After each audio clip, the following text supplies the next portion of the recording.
और मैं जानना चाहती हूँ कि अगर देश में वन नेशन वन इलेक्शन होता है तो समस्या किस बात की है? देखिए, वन नेशन वन इलेक्शन वाले वन नेशन वन एजुकेशन की बात करने से घबरा रहे हैं, इसलिए इस तरीके की बातें कर रहे हैं।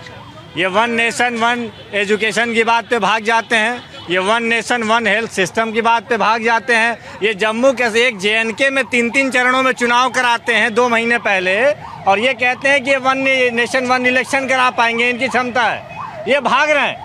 ये देश में एक ऐसी चर्चा जो इनके बस, देखिए ये सब इनके बस की। अभी महाराष्ट्र में चुनाव हुआ, एक महाराष्ट्र में कितने चरणों में चुनाव कराया इन्होंने। भारतीय जनता पार्टी देखिए आप सोचिए, झारखंड छोटा है, झारखंड छोटा था, अब देखिए फंस रहे हैं, ये फंस रहे हैं। अब देखिए, अब मैं बता रहा हूँ, अब देखिए एक झारखंड में ये कह रहे हैं कि मैं 2 चरण में कराऊंगा पूरे हिंदुस्तान में। ये एक देश एक राज्यसभा का MP अपने आंखों का इलाज करवाने बाहर जाते हैं। अब क्या दिल्ली में डॉक्टरों की कमी थी? अबे भाग रहे, वन नेशन वन एजुकेशन पे भाग रहे। हम कह रहे हैं ये डंके की चोट पे कहें कि एक देश में एक एजुकेशन लाएंगे, अमीर का बेटा और गरीब का बेटा एक स्कूल में पढ़ेगा। इनकी हिम्मत है तो बोल दे। ठीक है, ठीक है, ठीक है। और आइए अब सीधा रुख कर लेते हैं देश की जनता का, जनता को सुन लेते हैं कि जनता क्या बोलना चाह रही है। यहाँ पर कैमरा दिखाइए, आप में से जो बोलना चाह रहा है हाथ उठाइए अपना।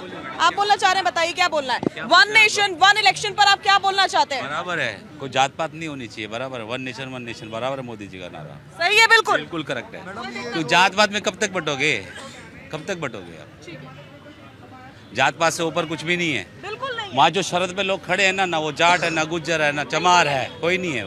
वो देश का एक सिपाही है जो हम लोगों की रक्षा करने के लिए वन नेशन वन इलेक्शन की जरूरत है। डेफिनेटली। केजरीवाल जी कह रहे हैं हमारी सरकार बनने दो, इन बिजली के बिलों को संभाल के रखो, बाद में फाड़ देना। तो अभी किसकी सरकार है? अभी ये पावर किसके पास है बिजली के बिल की? बिल्कुल, अभी तो दिल्ली में अरविंद केजरीवाल की सरकार है और मुख्यमंत्री हैं आतिशी जी। और कौन बोलना चाह रहा है यहाँ पर से? हाथ उठाइए प्लीज। मैं इसका मोदी सरकार जी का फेलियर मानता हूँ। उनको 2019 में लागू कर देना चाहिए। 29 तक इंतजार किस बात का कर रहे थे, मैं ये समझना चाह रहा हूँ। वन नेशन इलेक्शन, क्योंकि आज पब्लिक का कोई काम होगा, हर स्टेट में हर महीने चुनाव होते हैं इस देश में। यदि गवर्नमेंट कोई घोषणा कर देगी अच्छे काम की तो बोलेंगे इलेक्शन को प्रभावित करने के लिए घोषणा कर रहे हैं। तो मैं ये कह रहा हूँ ये तो तुरंत प्रभाव से लागू होना चाहिए। इसमें कोई इपट का सवाल ही नहीं है। इसमें यदि कोई पार्टी विरोध करती है तो मैं कह रहा हूँ उसको मैं देशद्रोही की संज्ञा में डालूंगा, चाहे कोई भी पार्टी है। मेरा कहने का मतलब है, हाँ आप MLA और MP के एक साथ इलेक्शन करवाइए। बाकी जो लोकल बॉडीज के चुनाव हैं, लोकल जो जिला परिषद उनके हैं, हाँ वो छोटे चुनाव राज्य सरकार का उनका अलग मैटर है। उसका सेंट्रल गवर्नमेंट के योजनाओं से ज़्यादा प्रभावित तो नहीं होती, क्योंकि लोकल चुनाव का मुद्दा अलग होता है, नेशनल मुद्दा अलग होता है। तो इसलिए मैं ये कह रहा हूँ मोदी सरकार को इसमें लेट करने की कोई आवश्यकता नहीं है। यदि इसके लिए विशेष सत्र बुला के, अब मैं तो भाषा जानता नहीं, यदि राष्ट्रपति की अनुशंसा स्पेशल करवाई जाए, वो कोई टेक्निकल वर्ड मैं भूल रहा हूँ, तो वो भी करवाना चाहिए। ठीक है, यहाँ से कौन बोलना चाह रहा है? वन नेशन वन इलेक्शन पर आप बोलना चाह रहे हैं, बताइए। प्रश्न क्या आपका? मेरा प्रश्न यही है और आज का मुद्दा यही है कि मोदी कैबिनेट से वन नेशन वन इलेक्शन को मंजूरी मिल गई है। इस पर आपकी क्या राय है? बिल्कुल सही है, बिल्कुल होना भी ऐसा ही चाहिए।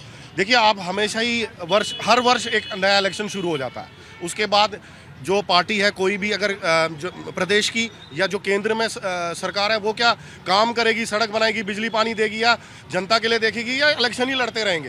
पूरा हर वर्ष कोई ना कोई 2 महीने 3 महीने हो जाते हैं, फिर इलेक्शन, फिर 2-3 महीने हो जाते हैं, फिर इलेक्शन। अब इस राज्य में इलेक्शन, अब इस राज्य में इलेक्शन में ही लगी रहती हैं पार्टियां।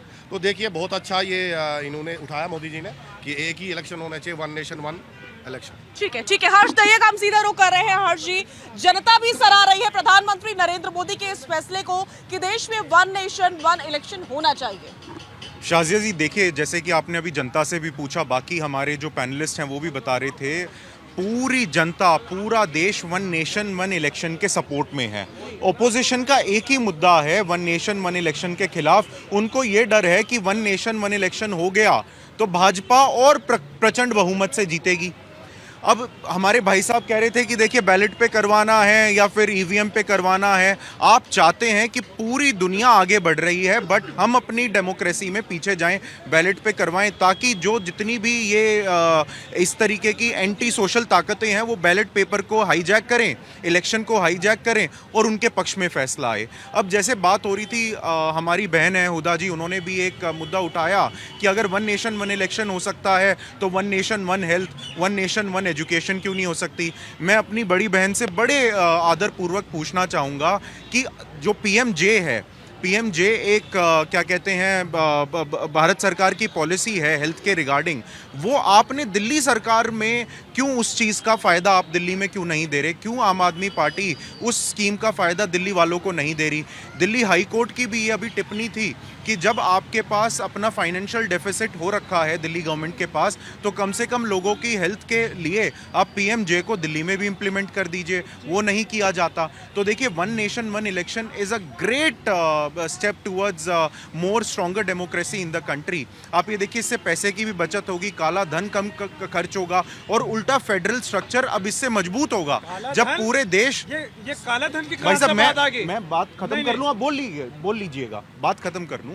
और आप ये देखिए, फेडरल स्ट्रक्चर इससे और ज़्यादा मजबूत होता है, क्योंकि देखिए जब पूरे देश में एक साथ इलेक्शन होंगे, जब इलेक्शन ख़त्म हो जाते हैं, फिर स्टेट गवर्नमेंट और सेंट्रल गवर्नमेंट एक अच्छे समन्वय से एक साथ काम कर पाएंगी। अभी क्या होता है, कभी कहीं पे इलेक्शन है, कभी कहीं पे इलेक्शन है, आरोप प्रत्यारोप पूरे 5 साल चलता रहता है। और जितने भी इलेक्टेड रिप्रेजेंटेटिव हो गए वो पूरे टाइम इलेक्शन मोड में रहते हैं, चाहे हमारे MLAs हो गए, चाहे हमारे MPs हो गए, उन्हें अलग अलग स्टेट में ट्रैवल करना पड़ता है। कभी ओडिशा में चुनाव है, कभी हरियाणा में चुनाव है, कभी उत्तर प्रदेश में चुनाव है। जब पूरे 5 साल में एक बार चुनाव होगा तो ये कुछ 6 महीने ऐसे होंगे जब ये चुनावी मोड में होंगे। बाकी 4.5 साल ये देश की जनता के लिए काम कर पाएंगे और आप इनको पकड़ पाएंगे कि 4.5 साल आपके पास कोई और काम नहीं था, आप सिर्फ जनता की सेवा के लिए चुने गए थे, तो आप काम क्यों नहीं कर रहे हैं? ठीक है। एक बार सुशील वकील जी का मैं रुख करूंगी। सीनियर जर्नलिस्ट हैं, तजुर्बा ज्यादा रखते हैं। सुशील जी, आपको क्या लगता है कि बहुत सालों बाद और बहुत सालों की मेहनत के बाद ये बड़ा फैसला लिया गया है मोदी कैबिनेट से जो पास हुआ है कि देश में वन नेशन वन इलेक्शन होना चाहिए, जिसको लेकर के हम लोगों में भी एक राय देख रहे हैं, लोग इसका स्वागत करते हुए नजर आ रहे हैं। क्या कहते हैं आप? देखिए, सबसे पहले देख लीजिए आप जनता का मूड, जिस हिसाब से जनता इसे खुशियाँ चला के बोल रही है कि जो फैसला आ गया बहुत अच्छा फैसला आने वाला है। सही में ये चीज़ है कि देश में जो इस टाइम के हालात है, अभी जो इलेक्शन हो रहे हैं, हज़ारों करोड़ रुपये इस पर खर्चा आ रहा है। सबसे पहले जब देश में एक ही बार इलेक्शन हो जाएगा, ये हज़ारों करोड़ रुपया जो खर्चा हो रहा है, इसमें काफ़ी बचत हो जाएगी। क्या कहते हैं आप? देखिए, सबसे पहले देख लीजिए आप जनता का मूड, जिस हिसाब से जनता इसे खुशियाँ चला के बोल रही है कि जो फैसला आ गया बहुत अच्छा फैसला आने वाला है। सही में ये चीज़ है कि देश में जो इस टाइम के हालात है, अभी जो इलेक्शन हो रहे हैं, हज़ारों करोड़ रुपये इस पर खर्चा आ रहा है। सबसे पहले जब देश में एक ही बार इलेक्शन हो जाएगा, ये हज़ारों करोड़ रुपया जो खर्चा हो रहा है, इसमें काफ़ी बचत हो जाएगी। दूसरा चीज़ है, जब इलेक्शन शुरू होने वाले होते हैं तो सारी एडमिनिस्ट्रेशन जो है से हाल्ट हो जाती है। हर एक जो सरकार चाहती है कि हम इस पर ज़्यादा इलेक्शन पर जोर दें ताकि हमारी पार्टी हर स्टेट में आए, हर इलेक्शन में आ जाए। फिर तीसरा चीज़ हो गया, आप देख लीजिए सिक्योरिटी फोर्सेस, हमारे सिक्योरिटी देश में इतनी जगह आतंकवाद चलता है, चाहे मणिपुर ले लो, आप जम्मू कश्मीर ले लो या बाकी जगह देख लो, कितना हो रहा है। जो सिक्योरिटी फोर्स है, हमें वहाँ ज़रूरत हो रहे हैं, हमें तो इलेक्शन में उनको डाइवर्ट करना पड़ता है, वो बचत आएगी। कागज़ जो कि ये लग रहा था पहले करोड़ों रुपये का, वो बचत आ रहा है। ये जो मुख्य चीज़ें हैं, इवन हमारे जो शिक्षक हैं, शिक्षक घर घर जाके रोल्स बनाते हैं, बाकी चीज़ें बनाते हैं, हर इलेक्शन में उनको मेहनत करनी पड़ती, वो बच जाएगा। ये चीज़ें काफ़ी चीज़ें हैं जिससे देश आगे चलेगा, देश को बड़ी तरक्की होगी। अब इसमें थोड़े बहुत प्लस पॉइंट माइनस पॉइंट्स भी है, जैसे किसी स्टेट में कभी 2 साल के बाद डिसॉल्व हो गया असेंबली, उसके बाद क्या होगा। ठीक है,